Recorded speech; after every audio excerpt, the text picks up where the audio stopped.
তো আমরা খুব সহজ একটা পদ্ধতিতে আজকে বিয়োগগুলো শিখব। দেখো, এই বিয়োগগুলো যদি তুমি দেখো তাহলে তুমি কিন্তু বিয়োগ অঙ্ক খুব সহজে করতে পারবে। তো আমরা মনোযোগ সহকারে দেখব অঙ্কগুলো। দেখো, এখানে উপরে কিন্তু ছোট সংখ্যা, নিচে কিন্তু বড় সংখ্যা। তো ছোট সংখ্যা থেকে বড় সংখ্যা বিয়োগ করা যায় না।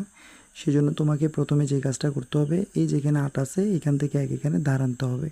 অর্থাৎ যখনই তুমি এক ধার আনবে তখনই তুমি এই সংখ্যার সাথে 10 যোগ করবে।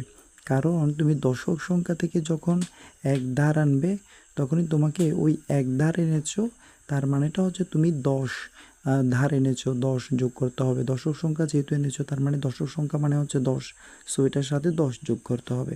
তাহলে এই 4-এর সাথে 10 যোগ করলে হবে তোমার কত? 14। এই 14 থেকে 9 গেলে হচ্ছে 5। এরপর এখানে আছে কত? যেহেতু তুমি এখান থেকে এক এখানে ধার দিয়েছো, তোমার এখানে আছে এখন হচ্ছে 7। এখানে কত আছে এখন? এখানে আছে তোমার হচ্ছে 7। এই 7 থেকে তোমাকে এখন 5 বিয়োগ করতে হবে।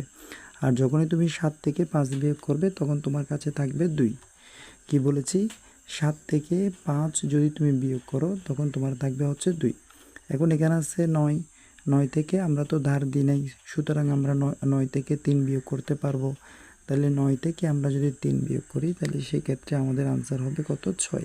তাহলে 625 হচ্ছে এই অঙ্কের আনসার। এখন আমরা পাশের অঙ্কটার সমাধান করব। তোমরা একটু মনোযোগ সহকারে দেখবে। দেখো, এখানে 5, এটা কিন্তু ছোট সংখ্যা। ছোট সংখ্যা থেকে বড় সংখ্যা বিয়োগ করা যায় না। সেজন্য আমরা এই দশক থেকে 1 নিয়ে আসবো, অর্থাৎ 4 থেকে 1 নিয়ে আসবো।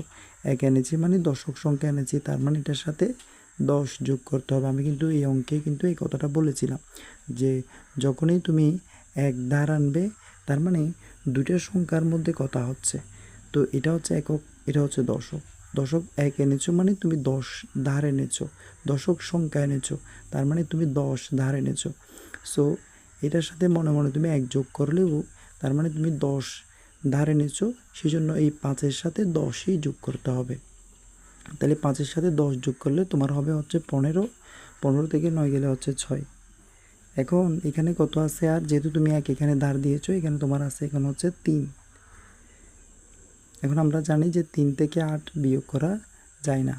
তো এই কারণে কি করতে হবে? এখন এই দুটো সংখ্যার মধ্যে কাজ হবে। সুতরাং এটা একক, এটা দশক। এখান থেকে যখন এক ধার আনবে তার মানে তুমি দশক সংখ্যা ধার এনেছো। এখান থেকে 1 এনেছো মানে 1 দশক এনেছো, তার মানে এটার সাথে 10 যোগ করতে হবে। তাহলে 3-এর সাথে 10 যোগ করলে হচ্ছে 13। এই 13 থেকে যখন তুমি 8 বিয়োগ করবে তখন তোমার থাকবে হচ্ছে 5।